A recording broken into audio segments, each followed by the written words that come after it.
bahwasanya usiamu tak lagi lama. Akhirnya ketika merasa bahwasanya beliau sudah berada di penghujung hidup, Abu Bakar As-Siddiq melakukan sebuah keputusan, yaitu meminta nasihat dan bermusyawarah untuk menunjuk penggantinya. Halaman 70 qala al-mu'allif rahimahullahu taala, wa qad ra'a Abu Bakar As-Siddiq minal khairil muslimin an yastakhlifa alaihimul khalifah. Beliau memandang kayaknya bagusnya saya memilih atau saya mengangkat atau paling tidak mencalonkan gitu, seorang pengganti. Wa hadzal istikhlaf laisa ta'yinan minhu lil khalifah man ba'dahu, dan ini bukan menunjukkan keputusan tetap karena berada di tangan kaum muslimin menentukan, cuman beliau mencalonkan, ya. Wa inna ma huwa tarsyikhun, ya, mencalonkan minhu lil khalifah, atau menyebutkan nama yang berhak untuk menjadi khalifah sepeninggal beliau.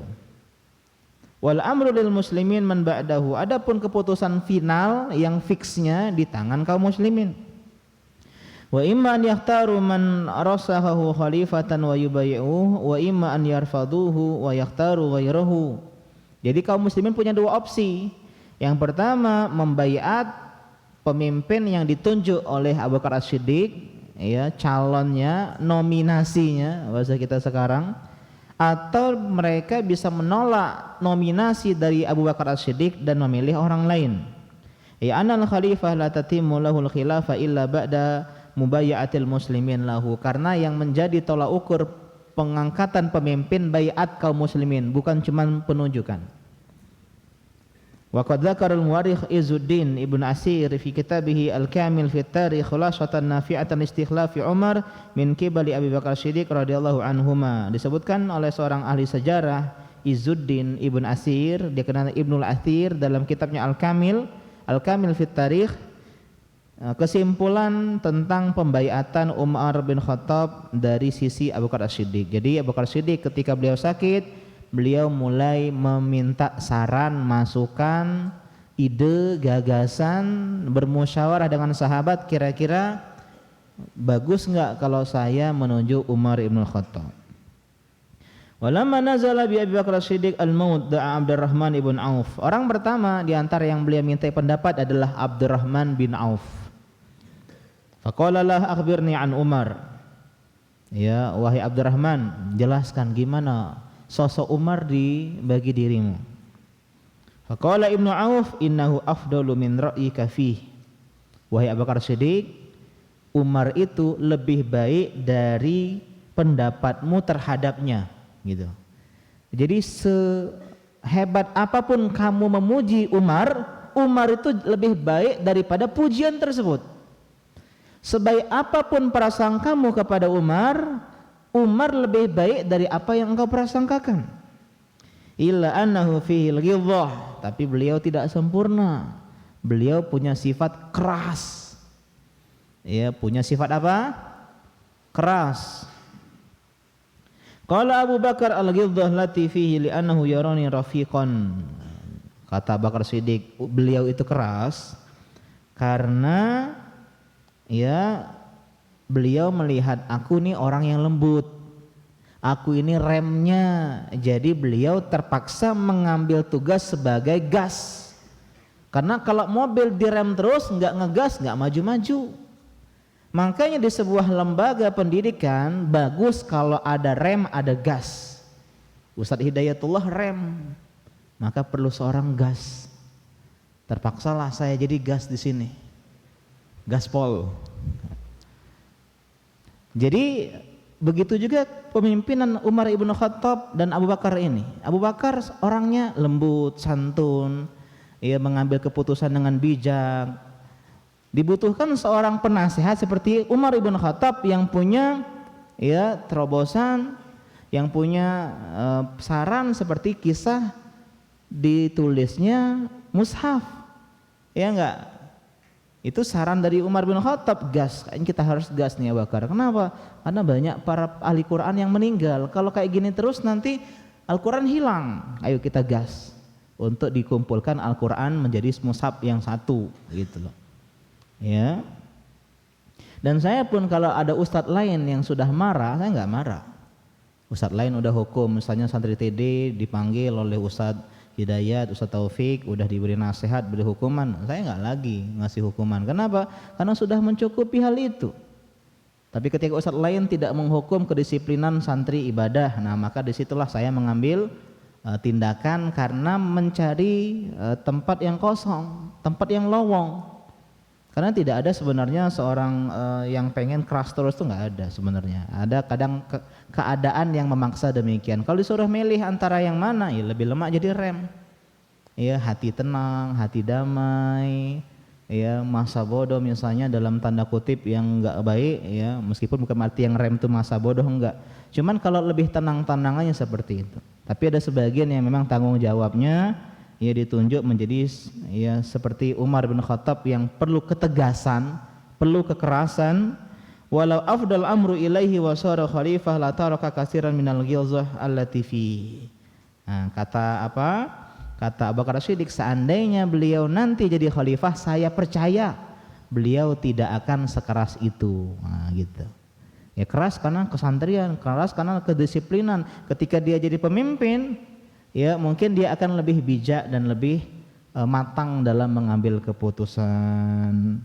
Wa qad ra'aituhu fa kuntu idza ghadabtu 'ala rajul arani ridha anhu wa idza lintu li rajul arani syiddah alaihi. Kata Abu Bakar Siddiq, kalau aku sedang marah kepada seseorang, beliau yang melembutkanku. Nah, gitu ya. Dan ketika saya sedang lembut kepada seorang, beliau yang menegaskanku. Jadi inilah fungsi rem dan gas tadi. Ya, perlu ada, kalau gas semua, wah nabrak, ini gas, semuanya gas, ditijak ini gas, nabrak. Tapi kalau rem terus misalnya, pelan, maka dibutuhkan ya kolaborasi antara res dan rem dan gas. Summa da'a Abu Bakar Siddiq Utsman ibn Affan. Orang yang kedua disebutkan dalam kitab ini, yang dimintai pendapat adalah Utsman bin Affan radhiyallahu anhu. Faqala lahu akhbirni an Umar. Wahai Utsman, sebutkan pandanganmu terhadap Umar ibn Khattab. Faqala Utsman, apa kata Utsman? Sariratuhu khairun min alaniyatihi. Yang tidak tampak lebih baik daripada yang tampak. Luar biasa. Merinding ucapan ini, Dek. Karena kita ini biasanya yang tampak lebih baik daripada yang tidak tampak. Di pondok, Masya Allah, ketika sedang liburan, wal iyazubillah. Iya apa ya? Iya. Kebanyakan manusia begitu, mudah menipu orang secara lahir. Wah, kayak santun, Masya Allah, lembut dalam hatinya. Oh, budak ini terajang kan, marahi budak ini, iscak yuyuan. Dia berlemah lembut misalnya dari depan orang, dalam hatinya menggerutu kedengkian, kebencian dalam hatinya. Maka orang yang lebih baik dalamnya, batinnya, sembunyinya lebih baik daripada luarnya, oh itu kelas, itu badas, itu luar biasa. Ya, jadi beribadah dalam sendirian itu lebih baik daripada beribadah dilihat orang. Ibadahnya itu loh. Kalau di masjid dia baca 1 juz, lagi sendirian di rumahnya 10 juz dia baca. Ini kalau kan kita enggak, di rumah malas-malesan. Ketika di depan orang, Masya Allah, beribadah. Mungkin kita riya dan sum'ah dalam ibadah kita. Maka di antara kiat agar ikhlas, kata para ulama, banyak-banyak amalan tersembunyi. Ada di zaman tabi'in seorang ulama, seorang ahli ibadah yang hobi sedekah. Setiap malam dia sedekah memikul gandum, kalau bahasa kita ini beras. Ya, dan tidak ada yang tahu siapa yang ngasih beras di depan rumah-rumah orang miskin. Pagi-pagi mereka bangun subuh mau keluar sholat subuh, loh ada beras sekarung, orang miskin kaget. Siapa nih yang kasih? CCTV nggak ada, Bersekian lama, berbulan-bulan, bertahun-tahun tidak ada yang tahu. Kalau kita udah update status itu, alhamdulillah. Ya, membuat orang miskin berbahagia adalah sebuah kebaikan. Ini nggak ada yang tahu deh. Kapan tahu? Ketika ulama tersebut meninggal. Ketika dimandikan oleh orang yang mandi jenazah, ternyata punggungnya penuh dengan bekas luka. Akibat memikul sesuatu yang berat setiap hari atau setiap malamnya. Dan sejak beliau meninggal, tidak ada lagi beras-beras misterius yang ada di depan pintu-pintu rumah orang-orang miskin di kota Madinah ketika itu. Ya, ketika Ustadz Yazid Ibn Jawas rahimahullah wafat, barulah terbongkar beliau sering sedekah ke tempat-tempat ya yang orang tidak tahu, bahkan keluarganya, bahkan orang terdekatnya. Kalau kita kira-kira antara amalan yang orang tahu dan yang tidak tahu, banyak yang mana? Banyak yang orang tahu. Makanya di antara kiat biar ikhlas harus punya amalan rahasia yang hanya tahu antara kita sama Allah Subhanahu wa taala. Ada ulama yang berpuluh-puluh tahun, puluhan tahun puasa, tidak ada yang tahu. Bahkan istri tidak ada yang tahu. Ini dia berangkat pagi, dia sengaja nggak makan, sarapannya dibawa aja ya mie bekal. Iya, taunya bawa bekal. Di perjalanan berangkat kerja, berangkat ngajar, berangkat ngantor, bekalnya dikasih ke orang-orang miskin. Dia pulangnya sore, nyampe rumah azan maghrib makan. Nggak tahu istrinya kalau orang ini apa? Kalau suaminya sepuasa. Kayaknya sahurnya diam-diam, mungkin kurma dan seterusnya. Kalau kita kan enggak. Sahurnya mie, nasi, kemudian gorengan, ya. Sedangkan sahur-sahur para ulama dulu ya mungkin semangka, kurma atau beberapa roti dan seterusnya. Ya, jadi mulailah kita biasakan, ini nasihat pribadi juga, membiasakan amal-amal tersembunyi. Jangan gue tunjukin terus. Gue tunjukin. Setiap ada kebaikan gue tunjukin. Mungkin kalau kita lihat orang lain husnuzon, Masya Allah beliau menginspirasi, memotivasi orang lain. Seperti sedekah yang terang-terangan Allah puji, agar niatnya memotivasi. Tapi kalau untuk ke kita sendiri, suuzon, jangan-jangan saya ini pengen validasi, jangan-jangan saya ini pengen pujian dan apresiasi dan seterusnya. Ya, kita lanjutkan kemudian. Walaysa fina misluhu, apa kata Utsman bin Affan? Tidak ada seorang pun dari kami yang seperti beliau. Masya Allah nih. Padahal Utsman bin Affan sahabat terbaik nomor berapa? Nomor 3. Tapi pujiannya seolah-olah nomor 3000 kepada yang juara 2. Ya, dan ini adalah tanda bersihnya hati para sahabat. Ya, mengapresiasi orang lain. Gak mau jadi yang terdepan dalam masalah pujian. Kalau orang lain yang dipuji itu lebih baik, yang penting jangan saya. Ulama kayak gitu. Pernah ketika itu ada seorang ulama yang dianggap ulama terbaik di kota tersebut, dan dia gak mau julukan itu ustadz terhebat di kota tersebut. Akhirnya dia duduk di pengajian ustadz lain, biar orang-orang menganggap, wah Ustadz Fulan aja duduk di kajian Ustadz ini, berarti yang terbaik Ustadz anu, bukan Ustadz yang ini. Akhirnya gelar terbaik tadi pindah ke orang lain. Nah itu ya, betapa para ulama tidak mencintai pujian, tapi pujian datang kepada mereka. Karena pujian itu datang kepada orang-orang yang tidak mengharapkan. Adapun orang yang ingin gila sanjungan, pengen dipuji, nggak dipuji biasanya. Ya, bahkan seperti Imam Nawawi mengatakan, aku tidak halalkan orang menyebutku sebagai apa? Ya, sebagai julukan Imam Nawawi apa?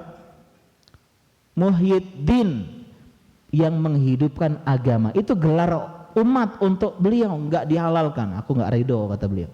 Aku tuntut di akhirat orang yang memujiku dengan pujian Muhyiddin. Padahal beliau layak dapat gelar tersebut. Ternyata ya malah orang-orang malah memuji dan menyanjung beliau. Lanjut. Wa qala Abu Bakar li Utsman wa bin Auf la tadhkuru mimma qultu lakum syai'an. Tolong jangan bilang ke orang-orang kalau saya nanya tentang Umar. It's our secret. Ini rahasia kita. Dan tolong adik-adik, kalau ada orang yang berpesan kepada kalian tentang ucapan ini amanat. Ini amanat. Ya. Bayarlah kepercayaan dengan amanah. Orang ini udah percaya. Berarti Abu Bakar Siddiq ini percaya sama Utsman, sama Ibnu Auf, dan balaslah kepercayaan ya dengan kita jaga. Kalau ada teman curhat, aduh, aku tuh kayaknya sedih. Kenapa sedih? Ya soalnya ini orang tuaku sakit misalnya. Dia nggak cerita ke orang lain, dia ceritanya kepada kita. Maka kita tuh spesial bagi dirinya. Maka kita jaga jangan sampai berita ini ya bocor. Kalau dia bilang jangan cerita ke siapa-siapa ya enggak cerita-cerita, cuman kepada fulan. Agak fulan ini cerita jangan ke siapa-siapa ya. Iya, cuman satu. Sepondok tahu semua. Ya. Jadi ini diantara pesan Abu Bakar Siddiq. Tsumma dakhala Talha ibn Ubaidillah ala Abu Bakar Siddiq. Ya, faqala lahu kaifa istakhlafta 'ala an-nas Umar. Semua sahabat memuji Umar kecuali ada seorang sahabat yaitu Talha bin Ubaidillah. Talha bukan gak suka sama Umar, cuman mungkin beliau kurang setuju beliau jadi pemimpin karena sifat kerasnya begitu ya. Maqala lahu, gimana Abu Bakar kok bisa engkau menitipkan umat ini kepada orang seperti Umar? Dia kan keras. Waqad ra'aita ma yalqan nas minhu wa anta ma'ahu fa kaifa bihi idza khala bihim. Kau enggak lihat beliau keras padahal kau masih hidup. Kalau kau udah enggak ada lebih keras lagi nantinya beliau. Begitu. Ini ijtihadnya Talha bin Ubaidillah. Kemudian kata Talha, wa anta mulakin rabbak wa sayas'aluka an ra'iyatika. Wahai Abu Bakar Siddiq, engkau akan berjumpa dengan Tuhanmu, apa yang engkau akan jawab kalau Allah meminta tanggung jawab engkau memilih Umar terhadap rakyatmu. Itu bahasanya agak keras begini. Faqala Abu Bakar Siddiq ajlisuni, duduk dulu. Kita ngobrolnya ini serius kayaknya nih, duduk dulu. Fa ajlasu. Faqala li Talha, kemudian dia bilang sama Talha, Talha, abillahi tukhawifuni. Apakah kau sedang menakut-nakuti diriku ya terhadap Allah Subhanahu wa taala? Idza salani rabbi sa'aqulu lahu istakhlaftu ala ahlika khaira ahlika. Kata beliau, kalau memang demikian Allah tanya aku, minta tanggung jawab Abu Bakar, kenapa kau nunjuk Umar? Akan aku jawab, aku menunjuk manusia terbaik ya di antara hamba-hambamu ya Allah.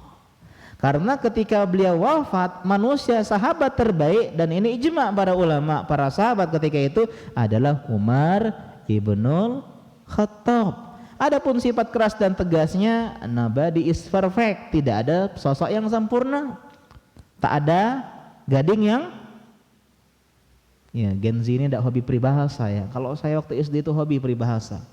Tak ada gading yang tak retak, adik-adik ya. Tak ada gading yang tak retak, pucuk dicinta ulam pun tiba, bagai pungguk merindukan bulan. Itu kan istilah-istilah yang kalau saya dulu hobi itu suka. Karena itu jadi penulis ya, karena hobi menulis, hobi merangkai kata. Belajar masalah bahasa Indonesia ini kaya ya Kak, kaya bahasa Indonesia. Tidak ada gading yang tak retak. Artinya tidak ada manusia sempurna.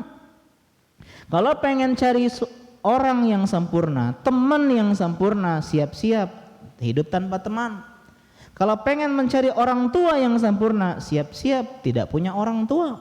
Kalau pengen cari anak yang sempurna, siap-siap tidak punya anak. Kenapa? Karena kesempurnaan milik Allah Subhanahu wa taala. Ya, jadi kalau pengen sempurna caranya dua. Yang pertama adalah meninggal. Barulah ketika meninggal kita lihat istri kita, suami kita di surga, ayah kita di surga, ibu kita di surga, anak kita di surga, tidak ada cacat dan aibnya. Kenapa? Surga. Kalau di dunia istri kita kadang ngeyel, ayah kita kadang keras, ibu kita kadang begini, anak kita kadang ngebangkang, suami kita kadang begitu. Inilah dunia, tempat ketidaksempurnaan.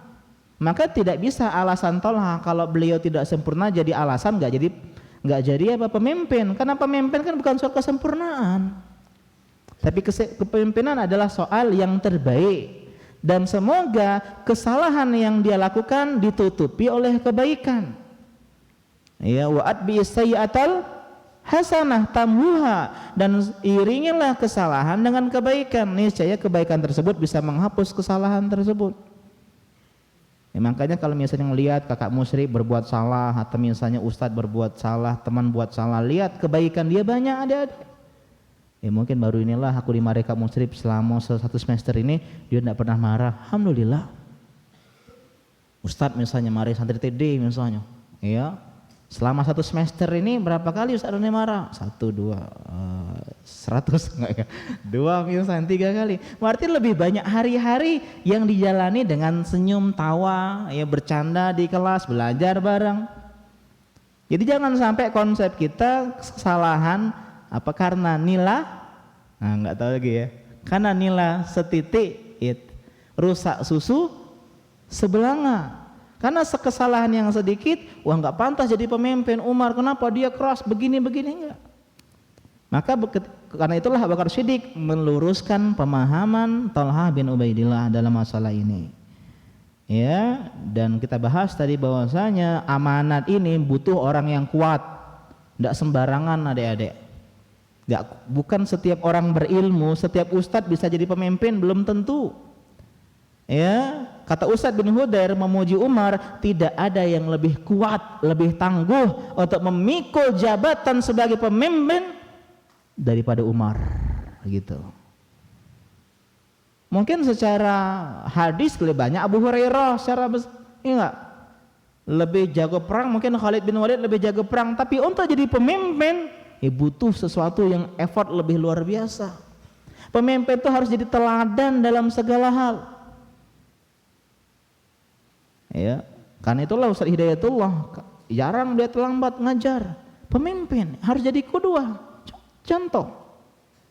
Ya, dan inilah yang dibutuhkan dalam masalah kepemimpinan. Kita lanjutkan ya, panjang masalah ini jadi kita nih.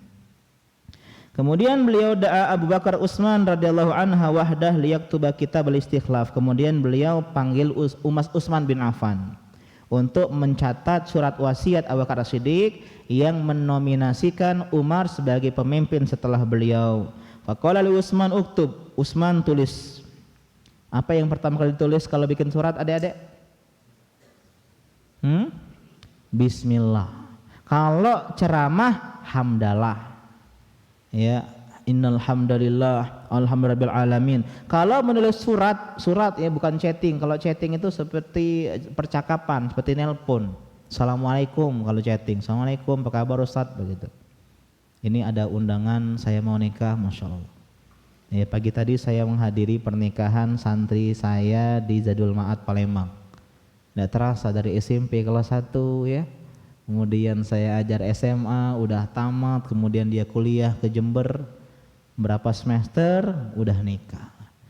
Dan jadi penasaran dari kelas 7 ini rombongan Muhammad dan kawan-kawan, siapa yang lebih dulu mengundang? Ya Allah Ta'ala a'lam. Azizu duluan. Ya. Lanjut. Bismillahirrahmanirrahim. Hada ma'ahida Abu Bakar Siddiq Ibn Abi Quhafah ilal muslimin. Ini yang ditetapkan oleh Abu Bakar Siddiq Ibn Abi Quhafah kepada kaum muslimin. Amma ba'du falam yastati Abu Bakar Siddiq an yukmila kalamahu. Ketika beliau nyebut kayak gitu dengan didikte, Bismillahirrahmanirrahim, didikte. Ya, ini yang aku tuliskan, Abu Bakar tuliskan kepada kaum muslimin, ditulis. Kemudian beliau enggak bisa ngomong lagi. Bal ughmiya alaihi, beliau pingsan. Aduh, kaget Utsman bin Affan. Ini wasiat penting, beliau pingsan. Khawatir enggak pingsan tapi meninggal kan, jadi belum sempat memberikan wasiat. Wa khafa Utsman an yamut Abu Bakar Siddiq qabla an yadhkur Utsman man istakhlafahu. Utsman khawatir duh gimana ya saya tulis saja nama Umar bin Khattab di sini. Kenapa? Karena khawatir beliau wafat sebelum menyebutkan namanya. Fayaqaul muslimun fi furqatin wa khilaf. Kalau enggak ada wasiat seperti ini, jadi kaum muslimin nanti berdebat. Seperti kita kan ada 3 calon, 2 calon, Prabowo Anies ribut, Jokowi Prabowo ribut, kan? Kenapa banyak calon-calon tadi? Gak seteguran antara anggota keluarga, teman-teman, karena beda pilihan partai politik ataupun calon presiden. Jadi ya berharap jangan sampai umat ini ribut. Akhirnya Utsman berijtihad, fakataba wa Abu Bakar muma alaihi amma ba'du fa inni qad istakhlaftu alaikum Umar ibn al-Khattab. Ketika pingsan Abu Bakar Siddiq, Utsman melanjutkan tulisan tadi, ya, dan aku memilih Umar sebagai pemimpin setelahku. Walam alukum khairan, dan aku tidak ingin kepada kalian kecuali kebaikan. Aku tuh pengen kalian tuh punya pemimpin yang baik, dan saya berijtihad pemimpin terbaik sepeninggal saya adalah Umar. Summa afaqa Abu Bakar Siddiq. Setelah nulis, Abu Bakar Siddiq siuman, ya, sadar dari pingsannya, langsung terbangun. Faqala li Utsman iqra alayya ma katabta. Coba kau baca apa yang kau bacakan apa yang kau tulis. Kemudian dibaca tadi, ya, ini aku menuju Umar bin Khattab. Faqara alaihi ma katabah fakabbara Abu Bakar Siddiq faqala li Utsman, ya, aku bilang Allahu Akbar, bertakbir. Katabta isma Umar, kau nulis nama Umar, ya. Li'annaka khifta an yakhtalifan nas fa idza mitu ana fi ghaisyati. Karena engkau khawatir manusia akan berselisih kalau aku meninggal dalam kondisi pingsan yang tidak sempat menyebutkan nominasi atau calon yang beliau pilih sebagai kandidat presiden atau khalifah setelah beliau. Faqala Utsman na'am, iya. Akhirnya Abu Bakar Siddiq berkhutbah di hadapan manusia. Dan ini adalah sekaligus wasiat dan juga khutbah terakhir beliau sebagai seorang khalifah. Qala lahu Abu Bakar Siddiq jazakallahu khairan 'anil Islam wa ahlihi. Tsumma asyrafa Abu Bakar Siddiq radhiyallahu anhu 'ala nas alladziina jumi'u lahu. Abu Bakar bilang kepada Utsman, semoga Allah membalas kebaikanmu wahai Utsman dan keluargamu dengan kebaikan. Kemudian beliau menemui manusia yang sedang udah kumpul. Kemudian disebutkan, ya, wasiat tadi bahwasanya beliau menuju Umar bin Khattab. Faqala lahum inni lam astakhlif alaikum dza qarabah. Aku tidak memilih yang jadi karib kerabatku. Aku tidak memilih dari Bani apa? Masih ingat Abu Bakar Bani apa? Bani Taim. Aku tidak memilih sanak familyku. Aku tidak menunjuk anakku Abdurrahman atau Abdullah atau saudaraku. Enggak, kata beliau. Wa qad istakhlaftu alaikum Umar, tapi aku memilih Umar. Padahal Umar Bani Adi, beda kabilah. Tapi ini bukan soal jabatan atau jabatan keluarga, bukan. Kalau keluarga kan seperti kerajaan, ke anaknya. Tapi lihat paling terbaik. Kemudian apa? Wasma'u lahu wa ati'u. Tolong dengarkan beliau, taat sama beliau. Wa inni wallahi ma alautu ila wa la qasartu min juhdir ra'i. Karena demi Allah, aku tidak mengabaikan ijtihadku. Artinya aku udah totalitas dalam memilih ini. Ini enggak sembarangan. Bukan karena sogokan paling besar, bukan karena ya bestie ya, atau teman, enggak. Tapi gara-gara aku pengen memilih yang terbaik. Kemudian dipanggil Umar bin Khattab. Summastada Abu Bakar Siddiq Umar radhiyallahu anhu wa awsahu wasiatan jami'ah, dan beliau memberikan wasiat. Ini wasiat Abu Bakar kepada Umar. Apa wasiatnya? Ya Umar, ittaqillah, bertakwalah kepada Allah. Ini wasiat yang paling agung. Wasiat yang bisa menumbuhkan ketakutan di hati seseorang manusia yang beriman. Ada sebuah kisah seorang laki-laki yang punya banyak harta. Dia mencintai sepupunya. Dalam Islam boleh jatuh cinta kepada sepupu dan ingin menikahi sepupunya. Cuman ya cintanya bertepuk sebelah tangan. Kasihan bertepuk sebelah tangan. Ini kasihan ya, diagui. Nah, bertepuk sebelah tangan. Akhirnya dia patah hati. Tapi ternyata takdir berkata lain. Sepupunya datang kepada dia sedang ditimpa musibah, ekonominya sedang sulit, finansialnya sedang melarat, sedang susah-susahnya, mungkin ayahnya di PHK atau bangkrut, pokoknya susah ekonominya dan dia butuh uang sebagai pinjaman. Nah, kesempatan emas ini. Ya, wanita yang kita cintai datang untuk pinjam uang. Gampang. Tapi syaratnya kita melakukan hal yang terlarang. Waduh, gimana ya? Cuman karena tadi ya desakan ekonomi, ya sudah dia mengiyakan. Tapi ketika sudah keduanya hampir mengerjakan hal yang Allah haramkan, perbuatan yang keji, ya, dan semoga Allah lindungi kita semua dari hal tersebut. Tiba-tiba wanita itu mengatakan, menangis.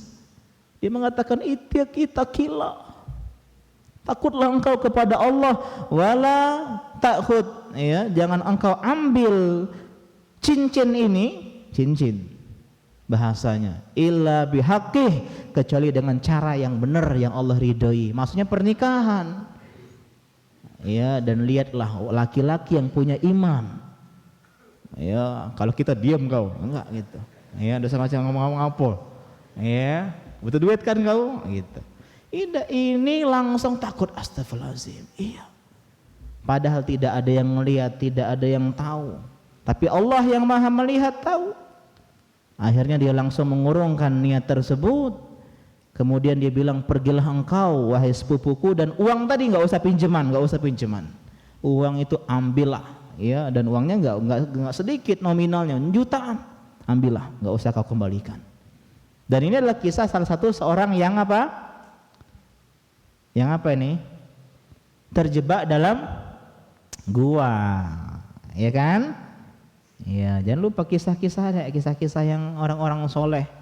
Yang pertama orang yang berbakti kepada orang tua, yang kedua orang yang takut kepada Allah, yang ketiga orang yang ya seorang bos, seorang pemimpin, ya, yang amanah memberikan upah kepada karyawan dan tukangnya. Akhirnya Allah bebaskan mereka yang sedang terhimpit dalam goa. Ini tawasul dengan amal soleh. Kira-kira kalau kita sedang ditimpa kejadian seperti ini, dalam artian kita masuk ke goa, terus hujan terus, tutup, ya kira-kira apa ya amal soleh yang bisa kita lakukan? Ustadz, ya Allah, saya mau bertawasul, saya sedekah 5.000. Nggak bisa.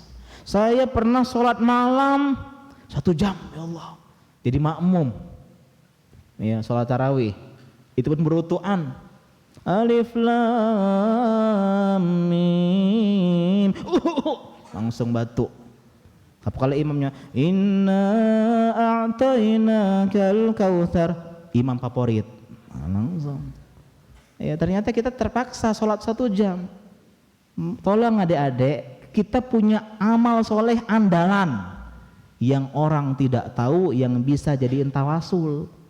Kalau pecah ban misalnya di jalan antara Muara Enim sama Prabu Muli misalnya, wah, ada orang jauh ini, doa sama Allah, ya Allah, aku bertawasul dengan amal solehku. Apa amal soleh kita? Ya, kalau amal soleh kita cuman receh-receh, ya nggak bisa jadi tawasul dalam artian. Makanya harus punya sesuatu yang dahsyat. Ustaz Hidayat cerita kemarin, beliau ngisi pengajian ya tentang lan tanalul birra hatta tunfiku mimma tuhibbun. Tidak akan mencapai derajat bir, kebajikan, sampai kalian sedekah apa yang kalian paling cintai. Pulang dari pengajian ada seorang ikhwan langsung dia sedekah, Ustaz, ini 30 juta untuk pesantren, 1 orang langsung. Ini bisa jadi tawasul dengan amal soleh ini. Ya, kalau kita, saya neraktir pempek siko, siko. Saya pernah belajar malam sampai jam 10:05. Ya, saya pernah berbakti sama orang tua, Ustaz. Apa itu? Saya mijiti kaki ayah saya sedang sakit. Masya Allah, berapa lama? 5 jam atau 6 jam? 5 menit. Ya, jadi penting ya punya amal soleh seperti ini ada ya. Bertakwalah kepada Allah. Wa'lam anna amalan bin nahar la yaqbaluhu Allahu bil laili wa amalan bil laili la yaqbaluhu bin nahar wa anna Allah la yaqbalu nafilatan hatta tu'addal faridah. Ketahuilah wahai Umar, amalan di siang hari tidaklah Allah terima di malam hari. Artinya langsung Allah terima ketika itu. Dan amalan di malam hari tidak Allah terima di siang hari. Jadi Allah langsung menerima amal-amal ibadah seorang hamba, akan tetapi Allah tidak menerima amal-amalan sunnah sampai dikerjakan amalan wajib. Ya, maksudnya artinya jangan sampai kita sholat malam, ternyata sholat subuhnya tinggal. Ini nggak benar deh. Ya, karena harus tahu skala prioritas yang wajib dulu. Jangan sampai traktir teman, traktir ya kawan kantor, tapi istrinya ngutang beras di warung, jangan sampai. Kita harus tahu mana yang wajib, baru setelah itu yang sunnah. Jangan meninggalkan yang makruh. Tapi ketika yang haram dia terjang. Jadi harus tahu skala prioritas. Kita lanjutkan. Wa inna ma saqulat mawazinu man saqulat mawazinuhum yaumal qiyamah bitiba'ihimul haqqa fid dunya wa haqqul mizan yudha fil haqqi ghadan an yakuna sakilan. Dan orang yang timbangannya berat di hari kiamat karena mengikuti kebenaran, ya, bitiba'imul haq fid dunya. Di dunia dia mengikuti kebenaran. Dia ternyata ini haram ya. Aduh, tapi hawa nafsu saya suka dengan hal ini. Misalnya, kenapa musik haram ya? Dia ikuti kebenaran, dia tinggalkan karena Allah. Maka itu adalah pemberat kebaikan di hari kiamat, ya, di mizan, di timbangan. Wa inna ma khaffat mawazinu man khaffat mawazinuhum yaumal qiyamah bitiba'ihimul batil. Sedangkan timbangan kita menjadi enteng, jadi ringan di hari kiamat itu kalau kita mengikuti kebatilan. Ya, jadi beratkan amal-amal ibadah kita, timbangan-timbangan dengan kebaikan. Wa haqqun lil mizani yudha fil batil ghadan an yakuna khafifan. Dan yang menyebabkan timbangan kita enteng adalah karena kita isi dengan kebatilan. Wa innallaha qad dzakara ahlal jannah fadzakarahum bi asani a'malihim wa tajawada an sayyi'aha wa idza dzakartuhum qultu li in la akhafu an la alhiqa bihim. Perhatikan kata ya Abu Bakar Siddiq, Allah menyebutkan penduduk surga. Allah sebutkan amal soleh mereka, Allah ampuni kesalahan mereka, dan ketika disebutkan tentang mereka, apa kata Abu Bakar Siddiq? Itu pasti aku. Enggak. Jadi sahabat itu punya prinsip takut dan tidak ujub.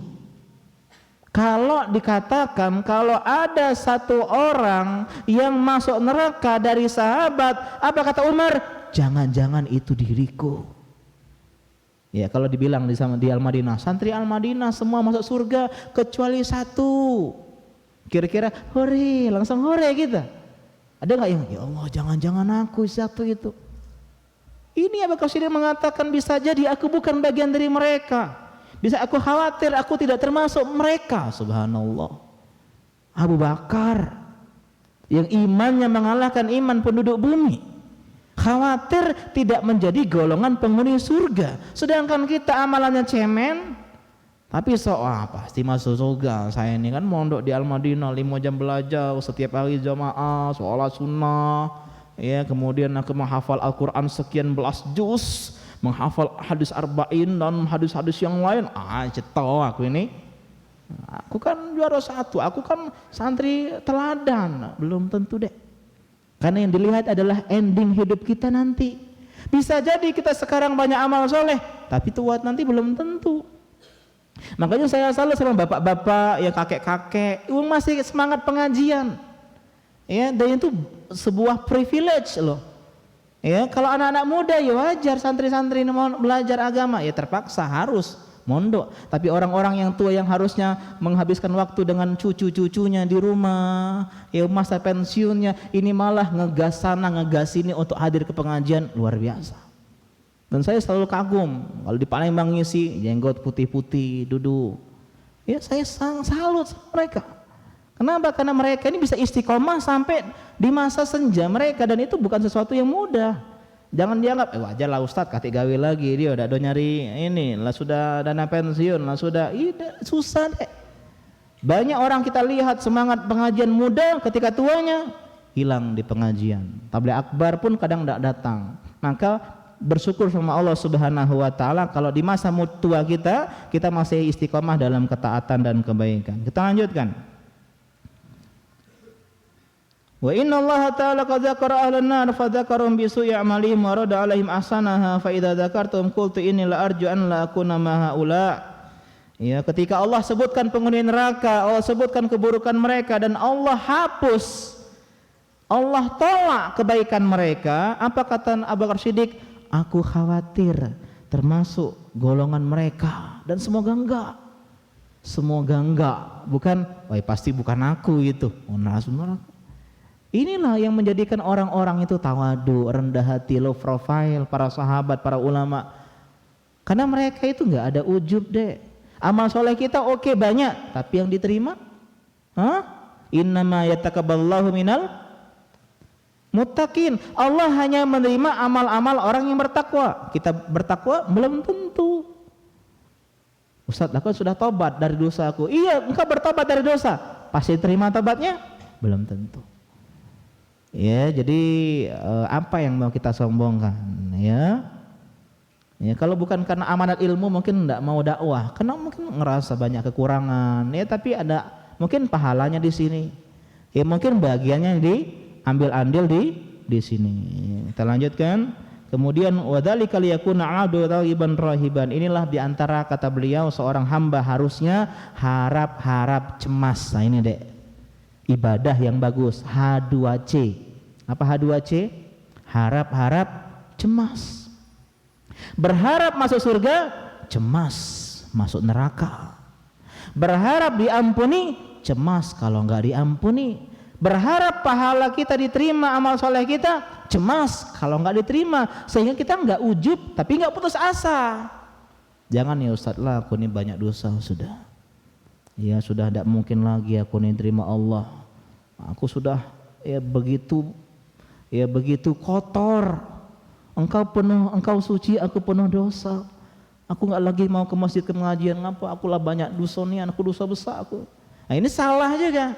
Berputus asa dari Allah Subhanahu wa taala. La yatamanna 'ala Allah wa la yaqnatu min rahmatillah. Kata beliau, jangan sampai orang terlalu berangan-angan kepada Allah. Allah Maha Pengampun, Maha Penyayang, santai. Ya, nanti kalau sudah habis minum tobat, ya. Nanti kalau habis minggat nanti kan diberikan apa? Oleh ustadz keringanan, cuman diskor lah, cuman beberapa hari, santai men, ya.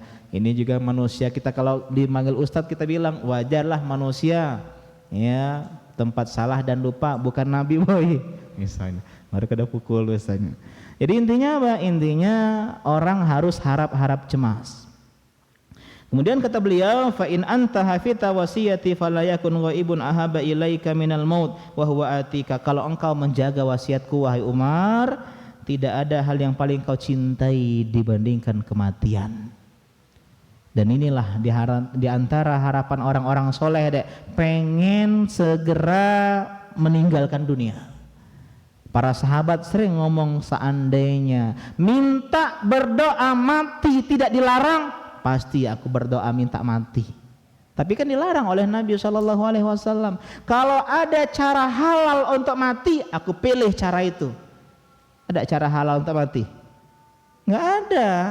Bunuh diri kan haram. Maksudnya tidak ada cara yang kita bisa lakukan untuk mengakhiri dunia ini dengan kesadaran diri kita. Ya. Jadi kata beliau, kematian akan menjadi sesuatu yang paling kau cintai. Wa in anta dayata wasiyati fala yakun ghaibun abghadu ilaika minal maut wa lam tu'jizah. Dan kalau engkau menyia-nyiakan wasiat aku ini wahai Umar, maka tidak ada yang paling engkau benci daripada kematian. Kau takut dengan kematian. Kenapa? Karena tadi tidak harap-harap cemas, tidak khawatir dengan timbangan yang ringan dan seterusnya. Kita dengarkan azan. Assalamualaikum warahmatullahi wabarakatuh.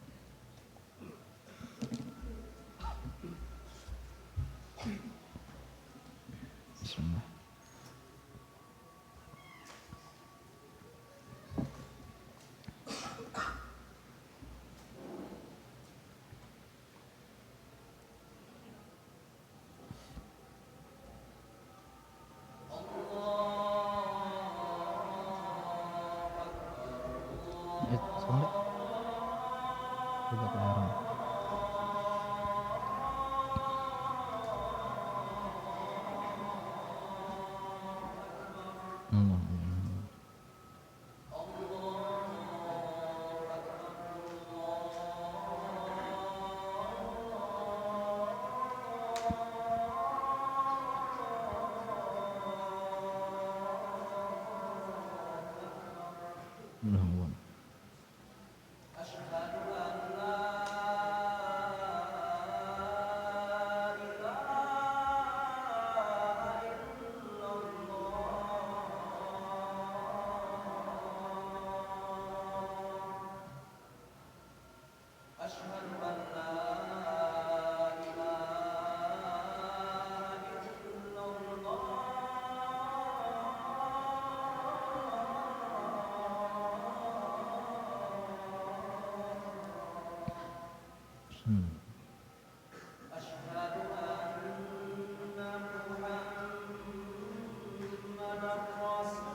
Masya Allah.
Alhamdulillah, salatu wassalamu ala alihi wa ashabihi wa nalahu wa la hawla wa la quwwata illa billah.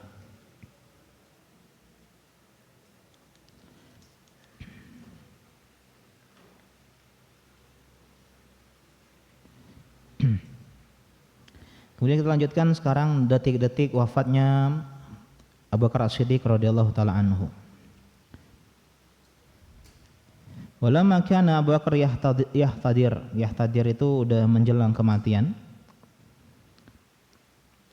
Dakhalat alaihi Aisyah radhiyallahu anha. Aisyah masuk menemui beliau. Wa huwa yu'ani sakaratil maut, dan ketika itu Abu Bakar Siddiq sudah berada di sakaratul maut. Beliau bertanya, "Ini hari apa?" "Hari Senin." "Nabi wafat hari apa?" Kata Aisyah, "Hari Senin juga. Semoga saya wafat hari ini atau malam ini," kata beliau. Dan betul malam nanti ya beliau wafat. Ditanya berapa jumlah kain kafan Nabi, kita bahas kemarin kan ya, 3. Kita ada berapa? 2. Udah tolong beli 1 wahai Aisyah. Kita kan punya banyak uang wahai ayah. Kita beli aja 3 yang baru. Kata Abu Bakar Siddiq ada apa kemarin? Orang yang mati nggak butuh barang baru. Barang baru itu yang dibutuhkan oleh orang yang hidup. Kemudian dikatakan ketika itu Aisyah bersyair, fatamathalat biqauli syair, la amruka ma yughni thara'u 'anil fata idza hasyrajat yauman wadaqa biha sadru. Duhai umurmu, tidak bermanfaat kekayaan yang dimiliki seorang lelaki kalau sudah datang nafas yang berat menjelang kematian yang membuat dada menjadi sesak. Ketika bersyair seperti itu, Abu Bakar lihat di Aisyah. Fa nazara ilaiha Abu Bakar kal ghadban, sedang marah, kayak marah gitu. Summa qala laha la taquli hakaza, jangan ngomong kayak gitu wahai Aisyah, kata Abu Bakar Siddiq. Walakin kuli, tapi katakanlah apa? Sebutkanlah wajaat sakratul maut bil haqq dzalika ma kunta minhu tahid. Dan datang sakaratul maut yang benar, yang benar-benar ada, dan itulah yang engkau berpaling darinya, yang kau khawatirkan, yang kau menghindari. Ya, Nabi pernah khutbah membaca surat Qaf. Isi khutbahnya itu surat Qaf. Menunjukkan surat Qaf ini adalah surat yang dalam maknanya, ya. Nah, Agung biasanya kalau jadi imam beliau baca surat Qaf, Masya Allah, ya. Itu surat favorit saya juga termasuk. Wa qalat Aisyah radhiyallahu anha tufiya Abu Bakar Siddiq rahimahullah bainal maghrib wal isya. Dan malam itu, ya, antara maghrib dan isya, Abu Bakar Siddiq pun meninggal dunia. Wa kana akhiru ma qala radhiyallahu anhu, dan apa ucapan terakhir beliau? Rabbi tawaffani muslima, ya Allah, wafatkan aku dalam keadaan muslim. Nah, perhatikan ini. Jangan merasa kita ini pasti muslim terus sampai mati, belum tentu adik-adik. Nggak mungkin Pak Ustadz, saya hafal rukun Islam ada 5, rukun iman ada 6. Ya, saya muslim dari lahir, pasti meninggal muslim, belum tentu. Bisa jadi ujian datang, bencana alam datang misioneris menawarkan kekayaan dan kecukupan, tergoda. Maka minta tolong sama Allah biar kita ini wafat dalam kondisi Islam. Ada seorang yang ahli ibadah, ya, beliau diuji dengan fitnah wanita, akhirnya ngebunuh orang, akhirnya berbohong sama orang, akhirnya dia dicambuk dan dirajam oleh penduduk setempat. Itu ahli ibadah. Ketika dia sedang dirajam dalam keadaan terluka, setan datang. What's up bro? Apa kabar guys? Enak nggak? Nggak enak. Sakit? Sakit. Pengen bebas dari sini? Pengen. Nggak ada yang bisa nolong ente. Tuh gimana? Kecuali aneh, kata si setan. Ya mau ku tolong? Mau. Aku mau bebas dari sini. Tapi syaratnya no freelance guys, tidak ada makanan gratis. Kau harus keluar dulu dari agama Islam, karena kan aku setan, nggak mungkin aku bantu musuhku, kan kamu mau musuh aku. Akhirnya apa? Di detik-detik kematian dia murtad, dan ketika dia mengucapkan ucapan kufur, dia tinggalkan agama Islam, kena prank oleh setan, dada pai, dilempari batu dan dia meninggal wal-iyazubillah dalam kondisi kafir. Ada seorang ahli ibadah yang tergoda fitnah mabuk. Awalnya cuman minum, ya, akhirnya dia berzina, dia membunuh, dia berdusta, akhirnya dia keluar dari Islam waliyazubillah dan meninggal di atas kekafiran. Kemudian doanya apa? Wa alhiqni bisolihin, dan jumpakan aku dengan orang soleh di sana. Jumpakan, bukan jadikan aku termasuk. Ini doa menunjukkan kerendahan hati. Kalau berjumpa itu kan belum tentu satu geng gitu kan ya. Semoga ketemu ya kita di situ. Ya, artinya apa? Beliau merasa belum orang soleh, tapi tolong pertemukan aku dengan orang-orang soleh.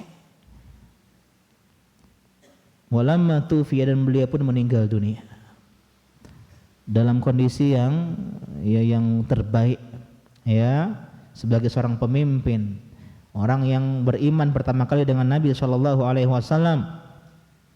Walamma tufiya qama bitawsilih zaujatuhu Asma bintu Umais, dan yang memandikan beliau sebagaimana wasiat Abu Bakar Siddiq adalah Asma binti Umais. Siapa beliau? Istrinya, karena yang boleh memandikan jenazah yang beda kelamin cuman istri. Jadi kalau misalnya kita laki-laki punya anak perempuan, anak kita nggak boleh mandiin kita jenazah. Yang boleh hanya yang sejenis kelamin sama kita. Laki-laki dimandiin laki-laki, perempuan dimandiin perempuan, kecuali suami istri.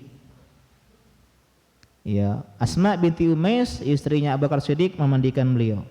Wa benuhu, dan anak beliau Abdurrahman bin Auf, Abdurrahman bin Abi Bakar, sama-sama laki-laki. Waqad awsa Abu Bakar Siddiq ibnatahu Aisyah radhiyallahu anha an yudfana ila janbin Nabi. Wasiat pertama, tolong dimandikan oleh istri saya Asma binti Umais. Wasiat yang kedua, tolong makamkan saya di samping kuburan Nabi sallallahu alaihi wasallam. Dan sebenarnya ini di luar kebiasaan, karena orang-orang kalau meninggal itu dimakamkan di pemakaman kaum muslimin, di Baqi. Ya, kecuali orang yang mati syahid, kayak syuhada Uhud di Uhud, syuhada Badar di Badar, kan gitu. Syuhada Uhud kan udah sempat dibawa ke Madinah tuh jenazahnya. Kata Nabi enggak, pulang bawain sini, dimakamin di sini. Nabi, seorang nabi pun ketika meninggal dimakamkan di tempat dia meninggal, sehingga ketika Nabi meninggal di rumah Aisyah, dimakamkan di rumah Aisyah, begitu. Nah, tapi ini ijtihad beliau, dan beliau minta dimakamkan di samping Nabi SAW, di sebelah kiri makam Rasulullah.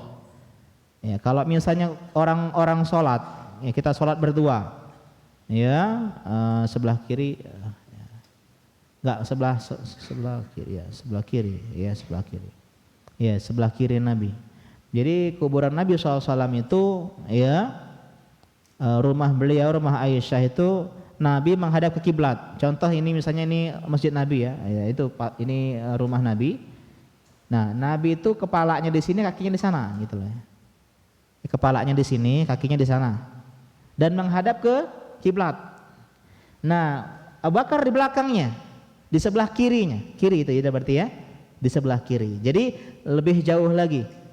Jadi di sini Rasulullah begini ya, ini kepalanya di sini, kakinya. Abu Bakar di sini, di sini, di belakang atau di sebelah kiri.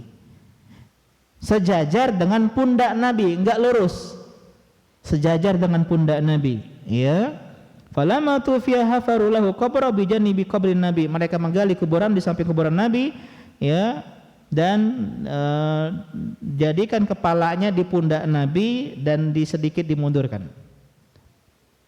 Kuburan Rasulullah begini, kuburan Abu Bakar As-Siddiq. Ini baru kuburan nanti Umar. Maka kalau kita ziarah kan dari sini kan ya. Di sini assalamualaikum ya Rasulullah warahmatullahi wabarakatuh. Sebelah sini ada assalamualaikum ya Abu Bakar As-Siddiq, assalamualaikum Umar bin Khattab warahmatullahi wabarakatuh. Baru kita keluar dari tempat ziarah makam Nabi sallallahu alaihi wasallam. Wa qad ammal muslimin fi shalah alaihi Umar bin Khattab radhiyallahu anhu. Siapa yang menyolatkan? Umar bin Khattab radhiyallahu anhu. Siapa yang memakamkan? Wa hamalahu ila qabri kullun min Umar wa Utsman wa Talhah wa ibnuhu Abdurrahman bin Abi Bakar. Abdurrahman bin Abi Bakar. Yang memasukkan beliau ke dalam liang kubur ada 4 orang, Umar, Utsman, Talhah, dan anaknya Abdurrahman. Fajalu ra'sahu inda katfai Rasulillah wa akharu anhu qalilan, dan beliau jadikan kepalanya Abu Bakar Siddiq di pundaknya Nabi, ya, di bawah sedikit, akhirkan sedikit. Ini adalah kisah ya wafatnya sahabat yang mulia, sahabat terbaik Abu Bakar Siddiq radhiyallahu anhu. Wa qad zahaba ba'dhum ila anna Abu Bakar radhiyallahu anhu mata masmuman samahul yahud. Ya, udah jam segini ya. Ada sebagian berpendapat bahwasanya yang menjadi sebab meninggalnya Abu Bakar Siddiq adalah diracun oleh seorang Yahudi, haitsu samahul yahud, sehingga mereka mengatakan Abu Bakar itu meninggalnya syahid karena diracun oleh musuh. Qala Imam At-Tabari qalu kana sababu wafati an al-yahuda samadhu fi azratin wa yuqalu lahu fi jazidatin aw hariratin wa hiyal haswu. bahwasanya sebab meninggalnya karena seorang Yahudi, wanita Yahudi meracuni di dalam seperti beras ya, atau seperti tepung gandum yang berbentuk sup, bubur. Jadi bubur dikasih dimakan oleh Abu Bakar Siddiq. Wa tanawala ta'amahu minhul Haris ibn Kaldah as-Saqafi tabibul Arabil masyhur. Ketika itu Abu Bakar Siddiq makan bersama dokter terkenal. Ya, bukan dokter Tirta, bukan ya, Haris ibn Kaldah as-Saqafi. Haris bin Kaldah sedang makan sama ini dari Yahudi tadi. Ketika makan wala ma'akal al-Haris minha arafa annaha masmumah. Dia tahu ini beracun. Fakafa yadahu, dia kasih jangan minum, jangan dimakan. Apa kata beliau ke Abu Bakar Siddiq? Laqad akalna ta'aman masmuman. Abu Bakar, kita sudah makan makanan yang beracun. Ada mengatakan ini sebabnya. Famatasnani ba'da sana. Beliau dua orang meninggal setelah setahun sejak kasus ini. Racunnya menyebar selama setahun, meninggal. Nah, ada yang mengatakan Abu Bakar itu meninggal gara-gara ini. Akan tetapi kata beliau, lakin jumhurul mu'arikhin ala adami i'timad ahli riwayah. Tapi beliau mengatakan kebanyakan ulama sejarah mengatakan ini enggak benar. Yang benar adalah i'timad di riwayah sabiqa fi annahu mata mu'assiran bil huma haitsu tasala fi yamin barid fa asabadul huma wa baqiya mahmuman fi baiti 15 yawman summa tufiya ba'daha. Sebab beliau sakit, beliau meninggal adalah karena demam. Ya, beliau mandi musim dingin, kemudian demam, dan demamnya parah 15 hari dan meninggal. Jadi bukan mati beracun. Karena Nabi ketika naik perang Uhud, Nabi hiking sama Abu Bakar, Umar dan Utsman. Apa kata Nabi? Wahai Uhud, tenang ketika bergetar Uhud. Uskut ya Uhud, usbut ya Uhud. Karena di atasmu ada seorang Nabi, beliau, seorang Siddiq dan dua orang syahid. Nah, berarti yang syahid siapa? Abu Bakar dan Umar. Umar dan Utsman. Sedangkan Abu Bakar adalah Siddiq, bukan seorang syahid, dan derajat Siddiq di atas derajat syahid. Wa hadza ma akhbar bihi Aisyah radhiyallahu anha wa nahnu ma'timadi hadhihi riwayah wal mail ilaiha radhiyallahu an Abi Bakar As-Siddiq wa arda. Dan ini yang kita ambil pendapat ya yang benar, yaitu Aisyah sebutkan tadi tentang masalah sakitnya beliau, dan semoga Allah meridhoi Abu Bakar Siddiq radhiyallahu ta'ala anhu. Ana minta izin ya untuk hari ini agak panjang sedikit. Biasanya kita jam 7.50 udah selesai.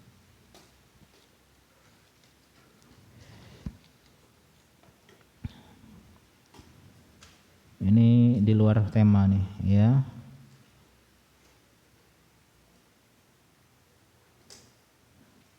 Kita ini dulu ini ya. Nanti tolong ingetin Ana, insyaallah Ana jawab pertanyaan 3-nya di kajian Ahad depan.